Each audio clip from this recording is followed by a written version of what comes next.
Iran, America और Israel के बीच जारी युद्ध अब एक नए मोड़ पर पहुंच चुका है।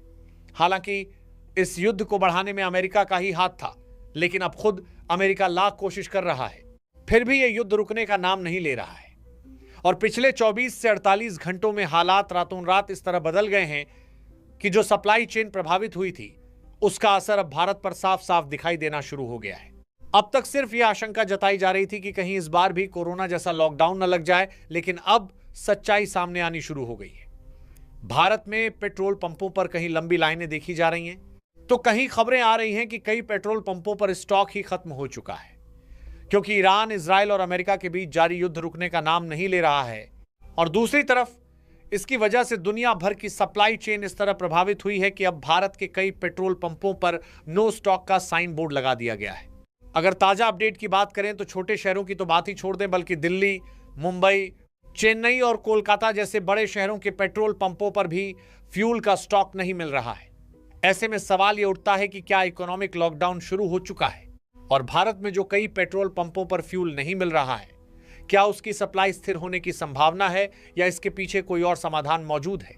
एक बहुत बड़ी डेवलपमेंट सामने आ रही है, तो इस वीडियो में हम इसे समझते हैं।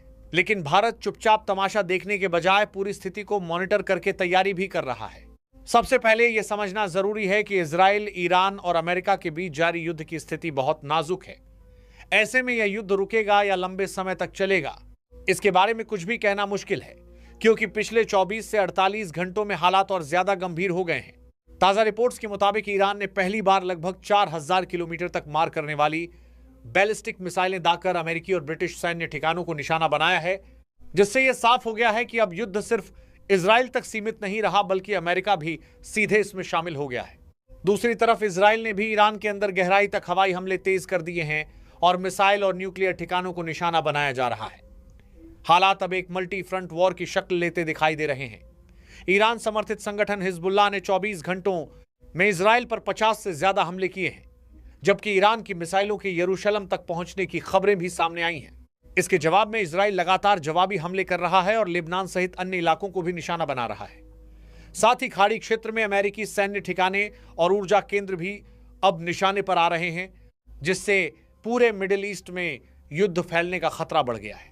जहां तक युद्ध रुकने की संभावना की बात है, फिलहाल स्थिति बेहद नाजुक और अनिश्चित बनी हुई है। अमेरिका की तरफ से कड़ी चेतावनियां और बड़े सैन्य एक्शन के संकेत मिल रहे हैं, यहां तक कि जमीनी कार्रवाई की चर्चाएं भी हो रही हैं। वहीं ईरान भी पीछे हटने के मूड में नजर नहीं आ रहा और लगातार जवाबी हमले कर रहा है। ऐसे में फिलहाल तुरंत युद्ध रुकने के कोई संकेत नहीं है, बल्कि आने वाले दिनों में यह टकराव और बड़ा रूप ले सकता है, जब तक कि कोई बड़ा कूटनीतिक दबाव या अंतर्राष्ट्रीय हस्तक्षेप सामने ना आए। अब बात करते हैं लॉकडाउन की, जो इस समय सबसे बड़ा सवाल बन चुका है। आपको यह जानकर हैरानी होगी कि डीजल, पेट्रोल और गैस जैसे रोजमर्रा में इस्तेमाल होने वाले ईंधन की कमी के कारण लगभग 20 देशों में अस्थायी रूप से लॉकडाउन लगाए जाने की खबरें सामने आ रही हैं। हालांकि यहां लॉकडाउन कोरोना जैसा नहीं है, बल्कि कई देशों में अलग अलग जगहों पर अनिश्चित काल के लिए छुट्टियां या पाबंदियां घोषित कर दी गई हैं। भारत में अभी तक कोई चीज पूरी तरह बंद नहीं की गई है, लेकिन पिछले 24 घंटों से पेट्रोल पंपों पर डीजल और पेट्रोल की कमी देखी जा रही है। हालांकि भारत सरकार का कहना है कि उनके पास पहले से पर्याप्त मात्रा में ईंधन का भंडार मौजूद है और किसी कमी की आशंका नहीं है, लेकिन जो जमीनी हकीकत सामने आ रही है उसने कई लोगों को चिंतित और घबराहट में डाल दिया है। अब सवाल यह है कि भारत में पेट्रोल पंपों पर डीजल और पेट्रोल की कमी क्यों हो रही है। इसके लिए सबसे पहले यह समझना जरूरी है कि भारत अपनी तेल की जरूरतों का लगभग 85% हिस्सा आयात करता है। इसमें सबसे बड़ा योगदान रूस का है, जो हाल के समय में लगभग 30 से 35% तक पहुंच चुका है। इसके अलावा इराक और सऊदी अरब मिलकर लगभग 35 से 40% सप्लाई प्रदान करते हैं, जबकि यूनाइटेड अरब अमीरात और कुवैत जैसे देश भी महत्वपूर्ण हिस्सेदारी रखते हैं। यानी साफ है कि भारत की बड़ी हद तक निर्भरता अभी भी मिडिल ईस्ट और रूस जैसे सीमित क्षेत्रों पर केंद्रित है। इस समय यह सप्लाई इसलिए प्रभावित हो रही है क्योंकि स्ट्रेट ऑफ हॉर्मुज जैसे बेहद महत्वपूर्ण समुद्री मार्ग पर तनाव बढ़ गया है, जहां से दुनिया के लगभग 20% तेल का परिवहन होता है। ईरान और इजराइल के बीच बढ़ते टकराव और अमेरिका की सीधी भागीदारी के कारण इस रूट पर जहाजों की आवाजाही खतरे में आ गई है। बीमा की लागत बढ़ गई है और कई शिपिंग कंपनियां अपना रास्ता बदल रही हैं। इसी वजह से भारत तक आने वाले तेल की सप्लाई धीमी हो रही है।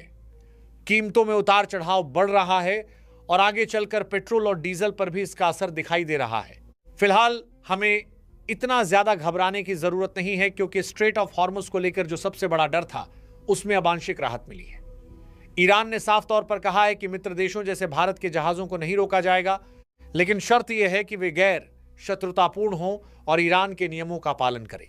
दिलचस्प बात यह है कि इस दौरान कई भारतीय टैंकर सुरक्षित तरीके से गुजर भी चुके हैं, जिससे यह संकेत मिलता है कि पूरी तरह से अवरोध नहीं है, बल्कि नियंत्रित आवाजाही जारी है। लेकिन इसके बावजूद असली समस्या खत्म नहीं हुई है। युद्ध के कारण इस रास्ते पर हमले, बीमा लागत और खतरे बहुत बढ़ गए हैं, जिसकी वजह से कई शिपिंग कंपनियां जहाज भेजने से बच रही हैं या अफ्रीका के किनारे से होकर गुजरने वाला लंबा रास्ता अपना रही हैं। यही कारण है कि भारत समेत कई देशों की सप्लाई रुकी तो नहीं है, लेकिन धीमी और महंगी हो गई है। भारत की लगभग 40% तेल सप्लाई इसी रास्ते से आती है, इसलिए थोड़ा सा भी व्यवधान सीधे कीमत और उपलब्धता को प्रभावित कर रहा है। अब बात करें कि भारत ने क्या कदम उठाए हैं, तो सबसे बड़ा बदलाव यह है कि भारत ने तेजी से अपनी सप्लाई को विविध बनाना शुरू कर दिया है। रूस से पहले ही बड़ी मात्रा में तेल लिया जा रहा था, अब इसे और बढ़ाने की कोशिश की जा रही है। साथ ही अफ्रीका और अमेरिका जैसे देशों से अतिरिक्त कार्गो मंगाने की रणनीति पर भी काम किया जा रहा है। इसके अलावा भारत ने नौसेना के जरिए टैंकरों की सुरक्षा, वैकल्पिक बंदरगाह जैसे सऊदी अरब का यनबू और रणनीतिक तेल भंडार को सक्रिय करने जैसे कदम भी शुरू कर दिए हैं, ताकि किसी भी स्थिति में देश में तेल की कमी न हो। जहां तक बाकी दुनिया की बात है, कई देश भारत से भी ज्यादा संकट में हैं, खासकर चीन, जापान और दक्षिण कोरिया जैसे देश जो मिडिल ईस्ट पर बहुत ज्यादा निर्भर हैं। वहां सप्लाई लगभग ठप जैसी स्थिति में पहुंच गई है और कीमतें तेजी से बढ़ रही हैं।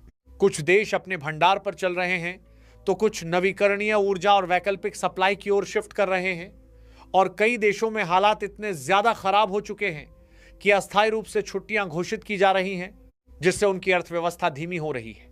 कुल मिलाकर दिलचस्प बात यह है कि जहां कई देश पूरी तरह संकट में फंस चुके हैं, वहीं भारत तटस्थ कूटनीति और विविध सप्लाई की वजह से अभी तक स्थिति को काफी हद तक संभालने में सफल दिखाई दे रहा है। लेकिन खतरा अभी पूरी तरह टला नहीं है।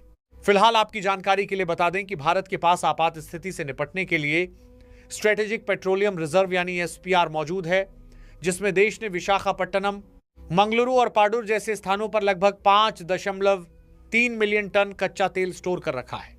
इसके अलावा तेल कंपनियों के पास भी ऑपरेशनल स्टॉक होता है, जिसे मिलाकर भारत के पास कुल मिलाकर लगभग 70 से 75 दिनों की खपत के बराबर तेल का बैकअप माना जाता है, जिसमें केवल SPR ही लगभग 9 से 10 दिनों की जरूरत पूरी कर सकता है।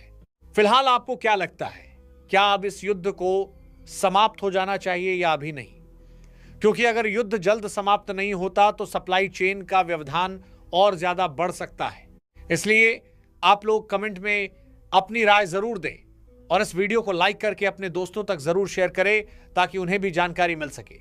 इसी तरह और भी ज्ञानवर्धक वीडियो देखने के लिए चैनल को सब्सक्राइब करें और बेल आइकन को ऑल पर जरूर सेलेक्ट करें। जय श्री